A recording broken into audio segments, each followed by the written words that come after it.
अस्सलाम वालेकुम dear students, आज हम 10th class chemistry chapter number 1 start करने जा रहे हैं, केमिकल इक्विलिब्रियम।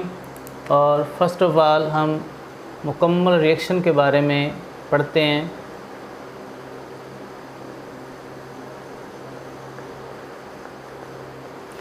एक ऐसा रिएक्शन जिसमें रिएक्टेंट्स मुकम्मल तौर पर प्रोडक्ट्स में तब्दील हो जाएं, मुकम्मल रिएक्शन कहलाता है।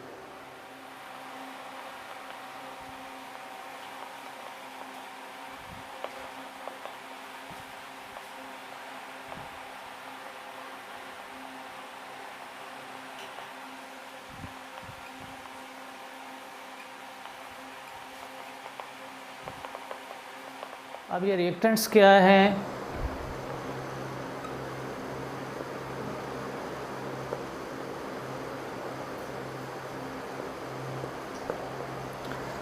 एक केमिकल रिएक्शन में जो अशिया आपस में रिएक्ट करती हैं रिएक्टेंट्स कहलाती हैं।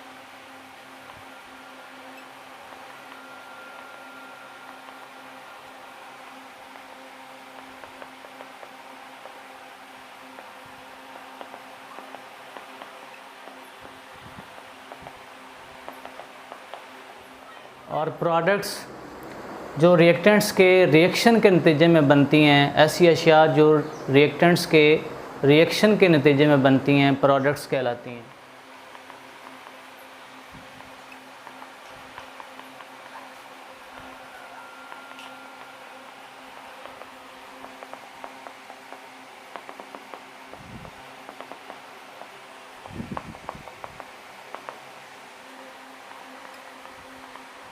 मिसाल के तौर पर हम एक जनरल रिएक्शन की मदद से देखेंगे।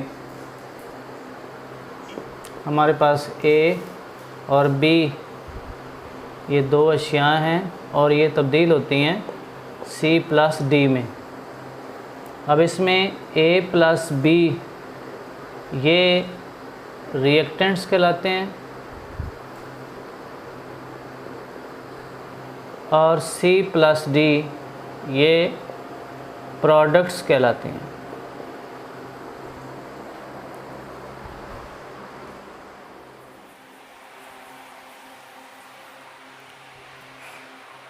नेक्स्ट है हमारे पास रिवर्सिबल और इरिवर्सिबल रिएक्शंस।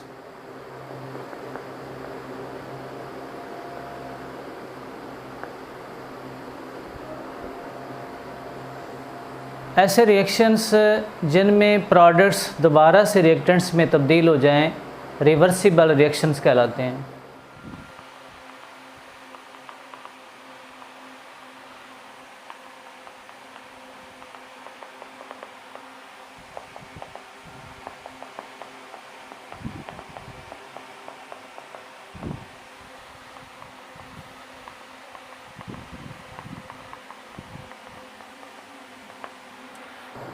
ऐसे रिएक्शंस कभी तकमील तक नहीं पहुंचते, क्योंकि जब रिएक्टेंट्स आपस में कंबाइन होते हैं तो वो प्रोडक्ट्स बनाते हैं और प्रोडक्ट्स डीकम्पोज होकर दोबारा से रिएक्टेंट्स में तब्दील हो जाते हैं।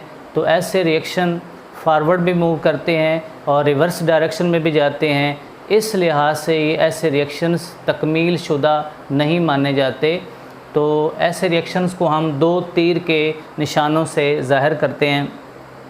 फॉर एग्ज़ाम्पल हम एक जनरल रिएक्शन की मदद से देखते हैं। A plus B converts into C plus D. अब ये रिएक्टेंट्स जब प्रोडक्ट्स में तब्दील होते हैं तो ये वाले प्रोडक्ट्स डीकम्पोज होकर दोबारा से रिएक्टेंट्स में तब्दील हो जाते हैं। तो ऐसे रिएक्शंस को दो तीर के निशानों से ज़ाहिर किया जाता है। अब ये दो मराहल में मुकम्मल होते हैं। इसमें एक होता है forward reaction,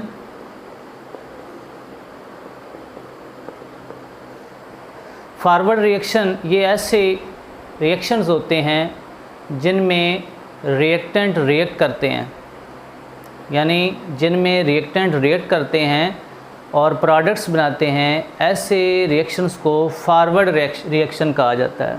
for example hydrogen iodine से मिलती है तो ये हाइड्रोजन आयोडाइड बना देता है, हाइड्रोजन आयोडाइड। तो हाइड्रोजन आयोडाइड का बनना किस वजह से है? फॉरवर्ड रिएक्शन की वजह से है, जिसमें हाइड्रोजन और आयोडीन आपस में केमिकली रिएक्ट करते हैं और इसके नतीजे में हाइड्रोजन आयोडाइड बनता है। जब हम इन्हें फ्लास्क में लेते हैं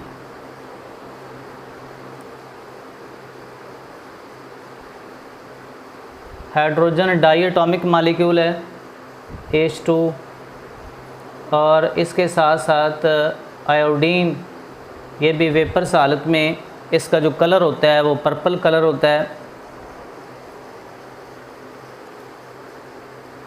जब इनका कॉम्बिनेशन होता है यानी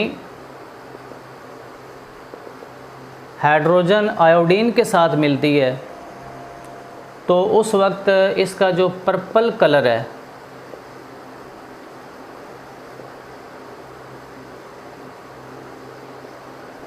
गायब होना शुरू हो जाता है,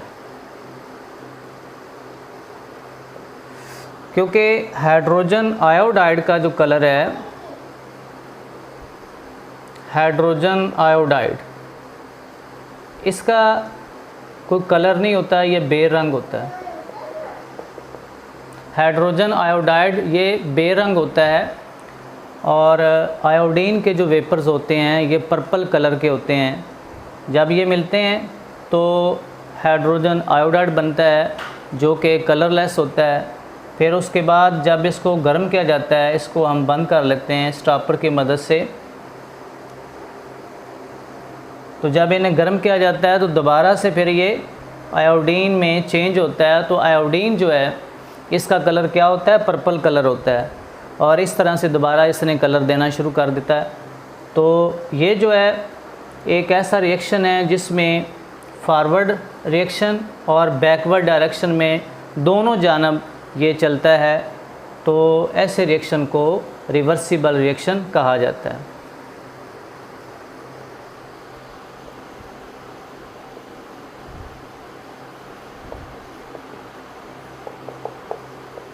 अब इसमें रिवर्स रिएक्शन, यहाँ पे हाइड्रोजन आयोडाइड ये क्या होता है? डिकम्पोज होता है। तो डिकम्पोज होकर ये हाइड्रोजन और आयोडीन में चेंज हो जाता है। तो ये दो मराहल में कंप्लीट होता है। एक फॉरवर्ड रिएक्शन है कि जिसमें रिएक्टेंट्स मिलते हैं, प्रोडक्ट्स बनाते हैं और फिर बाद में जो प्रोडक्ट्स हैं वो डिकम्पोज होते हैं। ये क्या होते हैं? डिकम्पोज। तो ये डिकम्पोज होकर दोबारा से रिएक्टेंट्स में चेंज हो जाते हैं। तो ऐसे रिएक्शन जिनमें प्रोडक्ट्स दोबारा से रिएक्टेंट्स में तब्दील हो जाएं, ऐसे रिएक्शंस को रिवर्सिबल रिएक्शन कहा जाता है और इन्हें दो तीर के निशानों से ज़ाहिर किया जाता है। तो ये दोनों सिमतों में वकूफ़ पज़ीर होते हैं, यानी फारवर्ड भी जाते हैं और रिवर्स भी। फॉर एग्ज़ाम्पल हम जनरल एक एग्ज़ाम्पल भी इसकी हो सकती है। जिस तरह से आप बर्फ़, पानी को ठंडा करते हैं तो वो बर्फ़ में तब्दील होती है और फिर जब बर्फ़ को आप गर्म करते हैं तो वो पानी में तब्दील हो जाती है। तो ये भी एक रिवर्सिबल रिएक्शन की एग्ज़ाम्पल है। नेक्स्ट है हमारे पास इर्रिवर्सिबल रिएक्शन।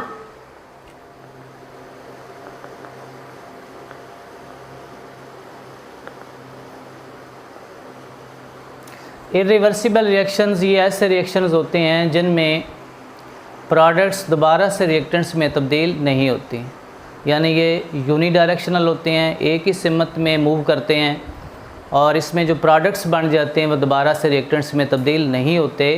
तो ऐसे रिएक्शंस को इर्रिवर्सिबल रिएक्शंस कहा जाता है।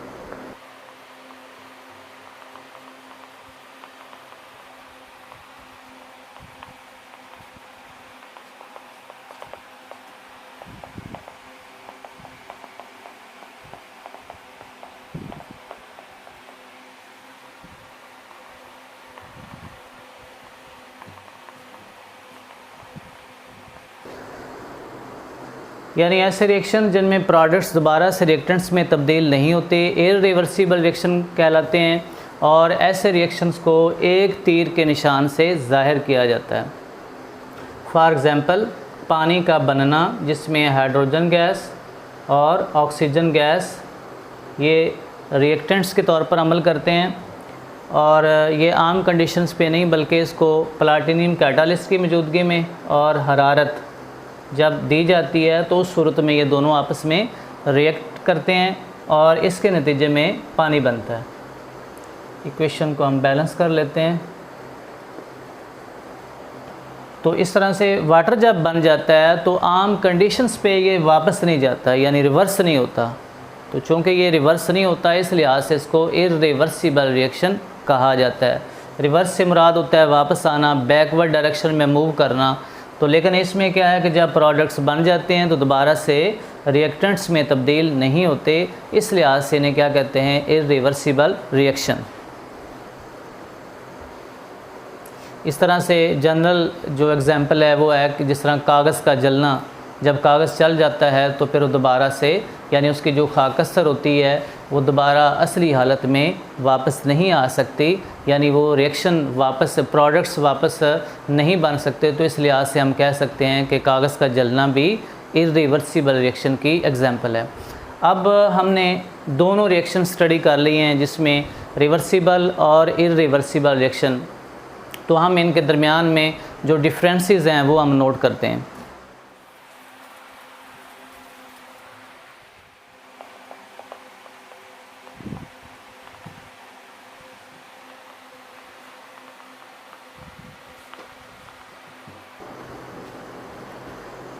इर्रिवर्सिबल रिएक्शंस में प्रोडक्ट्स दोबारा से रिएक्टेंट्स में तब्दील नहीं होती। प्रोडक्ट्स दोबारा रिएक्टेंट्स में तब्दील नहीं होती। और रिवर्सिबल रिएक्शन में क्या होता है, प्रोडक्ट्स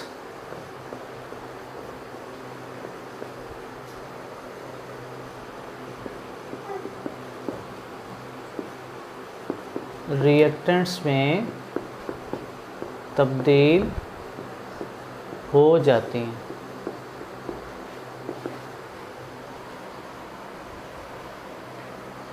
और इर्रिवर्सिबल रिएक्शन ये यूनिडायरेक्शनल होते हैं, एक ही सिमत में मूव करते हैं।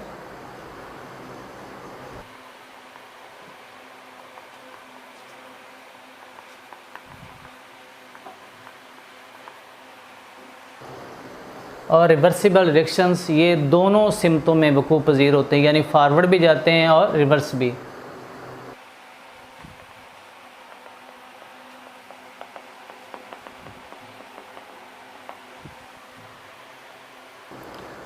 इर्रिवर्सिबल रिएक्शंस को एक तीर के निशान से ज़ाहिर किया जाता है।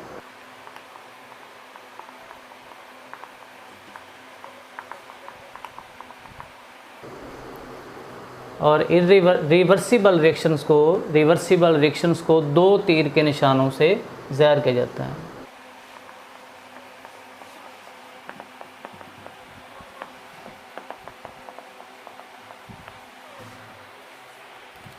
तो डियर स्टूडेंट्स, ये था हमारा टॉपिक रिवर्सिबल और इर्रिवर्सिबल रिएक्शंस। इंशाल्लाह इसी तरह से हम इस सीक्वेंस के साथ पूरा सिलेबस कंप्लीट करेंगे। बहुत शुक्रिया, मिलते हैं नेक्स्ट वीडियो के साथ।